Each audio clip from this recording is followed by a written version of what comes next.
Voilà. Donc ça, c'était ce que j'ai enregistré en temps réel pour que les gens aient le contrepoint, puisque normalement dans le droit est prévu le droit de réponse, et il est d'autant plus nécessité dans des dispositifs tels que celui-là.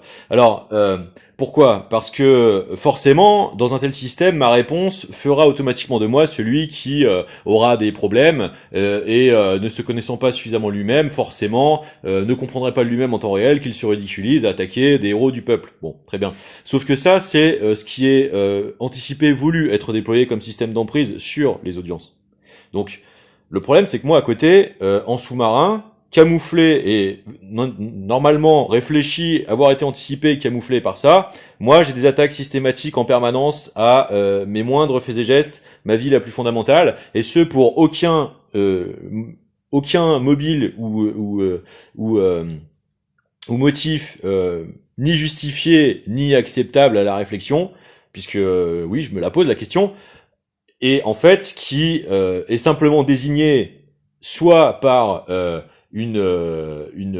dogme, une doctrine du système lui-même, c'est-à-dire qui ne marche pas tel qu'il le veut, de toute façon sera soit trucidé, soit écrasé, soit ridiculisé, enfin bref, maltraité quoi, soit des choses plus pernicieuses qui seraient censées m'être fait payer parce que des gens s'arrogeraient le droit de reprocher je sais pas quoi à quelqu'un en relation avec moi, je sais pas qui, du coup s'octroierait le droit d'intervenir comme ça de la sorte. Il y a aucune autre raison puisque de toute façon euh, les quelques motifs éventuels de conflit qui pourraient exister largement surabusifs en regard de la réalité chronologique véritable des faits, des éventuelles situations qui pourraient être concernées, de toute façon, je n'ai eu de cesse dans ma vie, parce que c'est comme ça que moi je suis depuis des années, d'avoir pris les devants et d'avoir continué d'ouvrir les portes à ce que la résolution puisse advenir. Donc, il y a aucun motif, il y a aucune possibilité que ce soit quelque chose qui ne soit pas abusif.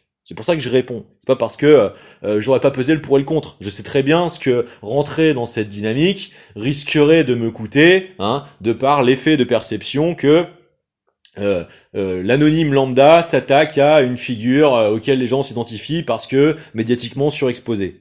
Oui.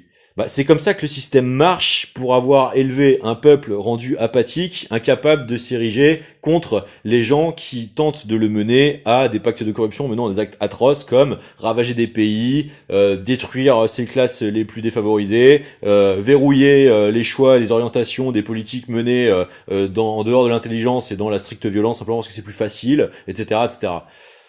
Et donc, c'est pour ça que je réponds. Donc, la vidéo précédente était avant l'atteinte dans l'émission de la chronique L'invité de l'invité, puis ensuite de la chronique de Gétarno. Donc, justement, je vais continuer de répondre, parce que je m'y attendais de toute façon, un coup pareil. Je sais très bien qu'en début d'émission, il y a ce qu'on appelle l'hameçonnage. Ce sont des stratégies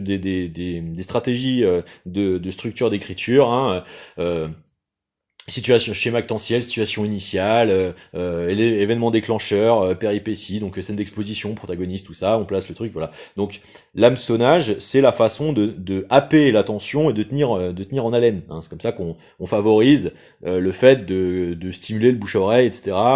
On hameçonne des fausses polémiques, des provocations, des trucs comme ça, et ça permet de renforcer l'audience sur le reste de la production du contenu. Bon. Très bien. Sauf que la suite, c'est la perversité. Et là, on rentre vraiment, enfin déjà, ça a été des hameçons, mais là, on rentre vraiment dans ce qui est vraiment purement la perversité. Parce que, donc, venir donner la parole à des familles de victimes de risques de jeunes, tout en étant soi-même une équipe qui fait la couverture systématique du fait d'essayer d'invisibiliser à tout prix des faits qui se sont bel et bien passés dans le réel, que moi, en tant que victime, je tiens sous silence, dont je passe l'éponge pour, justement, ne pas alimenter la reproduction de la chaîne. Pendant que vous avez eu comme réflexe premier, non pas de chercher à désamorcer malgré votre situation plus désavantageuse, mais d'appuyer, d'enfoncer le clou, et c'est parce que j'ai résisté et que j'ai confronté la chose, que on a obtenu une évolution et une convergence collective vers l'évitage d'une erreur dramatique. Mais vous voir maintenant venir, tel que vous le faites, la goule enfarinée, comme on dit dans le plat pays, pour essayer de vous faire passer pour les éternels parangons de vertu comme ça, là, en fait, en réalité, éternels récupérateurs, exploiteurs des souffrances d'autrui, c'est dégueulasse. Et je compte bien vous le dire publiquement, sans embâge et sans phare. C'est dégueulasse. Et vous le savez très bien, sinon vous ne l'auriez pas fait. Alors, je ne vais pas rentrer dans la surexposition de ce qu'il y aurait à expliquer de pourquoi on essaye de me positionner publiquement comme le diable, le cornu, etc. Quel magnifique opportunisme. J'ai suffisamment été disponible, et effectivement je le suis encore, c'est ce que vous vous permettez de passer sous silence, la beauté perturbée en fait des personnes concernées, dans leur immense capacité, j'arrive plus à parler à force d'en prendre plein la gueule, leur talent créatif et leur inspiration sans borne. Simplement, ce sont des mentalités qui m'ont démontré avoir été totalement viciées et qui se permettent en fait d'utiliser des erreurs de leur propre surinterprétation pour me maintenir dans un système, d'avoir systématiquement me faire calquer un costard qui n'est pas la réalité et dont je n'ai de cesse de le dire depuis plus de 15 ans. Ces mêmes personnes sont liées au fait d'avoir commencé à essayer de me pourrir l'existence depuis mon adolescence. Avoir systématiquement détroussé mes moyens de locomotion, essayer de peser sur mes orientations, me forcer par la manipulation, la perversité à orienter ma carrière, malgré mes reconversions professionnelles, quand je suis déjà passé de l'assaut local à une carrière audiovisuelle propre à ma personne, d'avoir continué de me faire entourer par des réseaux qui simulaient le fait de me faciliter, me faire accéder à tel ou tel groupe pour que je me rende compte ensuite qu'il fallait tout systématiquement que je me retrouve sous emprise, c'est la réalité de ce réseau. C'est la réalité de ce réseau. J'ai eu la malchance dans ma vie d'être tombé sur un groupe de potes jeunes, accès au système trop tôt, trop vite. À 16 ans, on nous proposait de faire l'Eurovision. Bon. Moi, toute ma vie, dans ce truc-là, j'ai essayé de défendre la position qui était la nôtre, construire une structure, développer nos moyens par nous-mêmes, déployer nos moyens de création par l'autofinancement et l'indépendance de lignes de créatives et de diffusion. Il a fallu céder à des embêdages du prestige et de la reconnaissance locale que pouvait offrir en fait une position de précocité assez talentueuse, parce que cette position-là a pu offrir l'avantage de commencer à servir de couverture pour des intégrations dans des systèmes plus complexes. Je vais pas en dire plus, mais voilà. Et à partir du moment où il a été question, pour imposer ça, de détruire ce qui fait réellement la créativité profonde, c'est-à-dire les histoires originellement authentiques des amitiés et des naturalités, des aboutissements de vision collective qui font la force des groupes, moi j'ai pris le large parce que j'en avais marre d'être bénévole et de me faire systématiquement spolier et de voir systématiquement toutes nos intuitions précoces, incomprises de nos pairs, qui faisaient qu'on avait du talent parce qu'on savait débusquer les bons choix, être systématiquement passé à la moulinette pour être systématiquement ramené à de basses logiques, de corruption, de courte vue, enfin bref, de bêtises entrepreneuriales, si vous voulez dire la chose simplement. Voilà. Ça, c'est la réalité. Ça, c'est la réalité de ce qui s'est toujours fait. Là-dessus, moi, je suis pas rentré dans un conflit ouvert à ce moment-là, parce que j'ai pris sur moi, parce que je me suis dit, c'est la meilleure chose à faire, et je me suis occupé de mon cas, et j'ai fait mes reconversions, et j'ai essayé de refaire ma vie plusieurs fois. Et systématiquement, j'ai été ramené à ça. Parce que moi, à côté, j'ai continué de défendre la culture authentique du droit français, l'humanisme et les droits fondamentaux des êtres humains sur la planète, et tout ça s'est passé dans la traînée de 2001 à 2007, de la tentative de traîner du monde dans le chaos et l'horreur. Bon, ça a été une formidable opportunité à un moment pour les personnes qui organisaient le fait de m'évincer, le fait d'essayer de le faire passer pour mon soi-disant profil psychologique, pour me reprocher en réalité mes courages militants, pour à un moment derrière s'en servir pour m'évincer et cacher la timbale. Bon. Actuellement, ce que je viens de vous dire là, c'est ce qui va tenter d'être instrumentalisé par l'extrême droite qui a accès aux renseignements que vous allez trouver chez Rougeron. C'est pour ça qu'il va commencer systématiquement à anticiper les moindres faits et gestes, pour systématiquement vous proposer de déformer ce que j'essaie de vous dire et de le réoctroyer à l'influence d'un bord ou d'un autre. Parce que ce système est infernal, c'est un infernal sandwich à la merde. Il y a deux mâchoires dans un piège d'une mâchoire qui se referme pour imposer une infiltration coloniale, c'est ce qui se passe. Rougeron est idéologiquement proche d'Israël. Certains réseaux autour de Pigas sont idéologiquement proches à simuler le fait d'être pour la défense des Palestiniens. Bon, en attendant, le génocide il arrive et la déprédation psychosociale des Français elle continue. Bon. Moi, j'ai pas de problème avec le fait que ça cherche à tirer leçon des erreurs en temps réel et de rectifier le tir. Simplement, vous voyez, ma famille et moi, on n'a jamais vu ni la réhabilitation, ni le dédommagement des préjudices, ni de véritables propositions pour lesquelles tout ce petit monde est en train d'agiter systématiquement le laisser à penser que ce serait le cas et que ce serait moi qui, pour tel ou tel problème, passerait à côté de l'opportunité. Parce que en réalité, moi, ce sont des carrières que j'avais prévu de faire dans ma vie. C'était mes premières volontés, moi, dans mes premiers métiers et les premières études que j'ai faites. Et c'est tout ça, moi, qui systématiquement m'est adressé comme système immonde de harcèlement depuis mon adolescence, d'essayer de me faire sentir que soit je serai l'instrument d'un système et on me laissera concéder au fait d'avoir le droit en tant qu'esclave d'explorer les inspirations créatrices qui me tiennent à cœur, soit on me broiera, on me détruira et on signifiera tout le temps que on arrivera à convaincre l'opinion publique du fait que j'aurai un problème et que je serai une personne desquelles tout le monde doit systématiquement se méfier. Parce que c'est comme ça que le système marche. C'est comme ça que ce système marche. C'est comme ça que ce système est arrivé à la niaiserie à laquelle il est aujourd'hui. Je veux dire, la cérémonie des Césars, c'était à chier, quoi. C'était à chier. Pourquoi? Parce que vous avez tous senti le malaise dans le surjeu de l'hôte de la cérémonie. C'est très bien. Parce que ce rituel-là était censé cacher, camoufler et entretenir dans ce petit marais la corruption concupiscente d'intervalidation, d'être en position d'humiliation et de le perpétrer. Et de le perpétrer. Le choix d'invitation de Jim Carrey et le fait, je veux dire, regardez la cérémonie, le malaise, il est évident. Regardez les réactions de Jim qui a ses sourires de circonstances et son intelligence de stratégie d'apparaître, habitué au retour vidéo, c'est très bien positionner son visage et jouer du masque. Mais le malaise, hein, ça s'est tellement senti qu'il a fallu absolument faire réinviter la personne par Ruquier récemment et qu'il a fallu l'appuyer de peut-être soit ce système horrible qui assassine les gens pour créer des événements médiatiques exploitables, soit la mise en scène de la mort des figures connues pour leur offrir de véritables retraites, mais c'est sur ce ressort-là que ça fonctionne. Bon.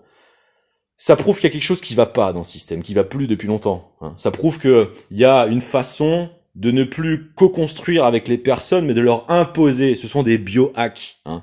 La sidération morbide, l'exploitation terroristique des annonces mortuaires, ce sont des immondices morbides. C'est pas comme ça que on permet à des esprits de fonctionner sur le meilleur de leurs ressources, puisque c'est prouvé dans toutes les études scientifiques sur le sujet, du fait que ces conditions anxiogènes de perception ont un impact sur la physiologie. Donc ça ne peut pas être un système sain. C'est un système pervers. C'est pour ça que je parle de perversité. Et ça continue systématiquement pour la seule pseudo-raison que ces personnes s'en sont interpersuadées. Bon. Moi, là, je vais faire un truc. Je vais vous montrer un truc.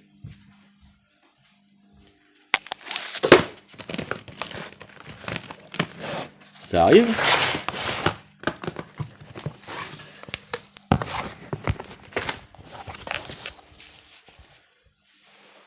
Voilà. Donc, ça, ce que j'ai dans la main, là, ce que je vais vous montrer, c'est l'intégralité de ce qui est administrativement ma vie professionnelle. On va faire ça là, ça va être bien. Voilà. Donc, ça, vous voyez, hein, conséquent quand même, ça, ces deux classeurs là, c'est l'intégralité de ma vie professionnelle. C'est plus de 80 emplois différents. Avoir dû systématiquement zigzaguer d'opportunité en opportunité, d'interception en interceptivisme, en systématisation d'opérations de sabotage dans mes espaces professionnels avec l'identification à distance et l'interventionnisme manipulatif, de se permettre des jeux d'influence sur de jeunes collègues dans des situations de plus en plus glauques pour venir peser sur mes hiérarchies, créer en fait des interventions de sabotage de mes propres volontés et souverainetés à vouloir organiser ma vie professionnelle telle que je l'entends. Voilà. Vous connaissez beaucoup de gens qui ont dû se coller une telle intensité de précarisation et d'instabilisation de ces droits fondamentaux à vivre et exercer les métiers qu'ils veulent. Et je vous ai pas fait le détail de calendrier, mais il vous apparaîtra que, vu les conjonctions de situation entre ce qui se passait à ce moment-là et ce que je devais gérer en local, ça entraînait moi à plusieurs reprises le fait de me manger pratiquement des années blanches. Oui. Et donc tout ça au chevet de familles qui parallèlement ont été entraînées dans des tentatives de déploiement d'emprise sectaire, et dont j'entends parler aujourd'hui le fait qu'on essaie de commencer à semer le fait que systématiquement mes parents doivent avoir à être définis dans une situation et que j'ai à accepter qu'on essaie de me l'expliquer. Eh bien non, si vous avez quoi que ce soit à me dire du point de vue légal qui serait de mon ignorance, eh bien vous faites une procédure, et puis vous m'envoyez les éléments tels quels, hein, vous me présentez les choses en bonne et due forme, et à ce moment-là je déciderai si l'affaire est sérieuse ou si c'est un ménage, comme on dit, qui est monté, hein, et à ce moment-là je déciderai souverainement en vertu du droit en fait. Et le reste, c'est la tentative d'induction, de diffamation et de harcèlement et d'atteinte aux libertés fondamentales, constitutionnelles et pénales de personnes autour de vous. Point. Alors, ça pourrait se passer autrement tout ça, ça pourrait tout à fait se passer autrement, tout à fait. Et c'est bien simple, il faudrait que le système d'acharnement qui déjà est pas tellement légitime, en fait, soit adressé à quelqu'un qui le mérite vraiment. Parce que, à la place de ça, ce qui se passe là, c'est que vous n'agissez que sur la base de la rumeur, vous n'agissez que sur la base d'une détermination et d'un positionnement abusif de ma personne par des sources perverses qui vous ont affirmé que c'était le cas, pseudo-preuve à l'appui, et dont vous êtes incapable de vous justifier malgré le fait d'essayer de déployer ce type de dispositif. Donc je réponds clairement, je réponds publiquement, et je réponds sans aucune crainte ni soumission parce que ça n'arrivera jamais. Vous pouvez continuer d'essayer de vous en prendre à mes parents, à qui vous voudrez. Nous, dans notre famille, on a la culture de regarder le diable en face et on ne fermera jamais notre gueule. Jamais. Maintenant, qu'est-ce que vous avez envie de permettre à ceux que vous essayez de détruire de révéler de vous? Je vous invite à réfléchir, moi.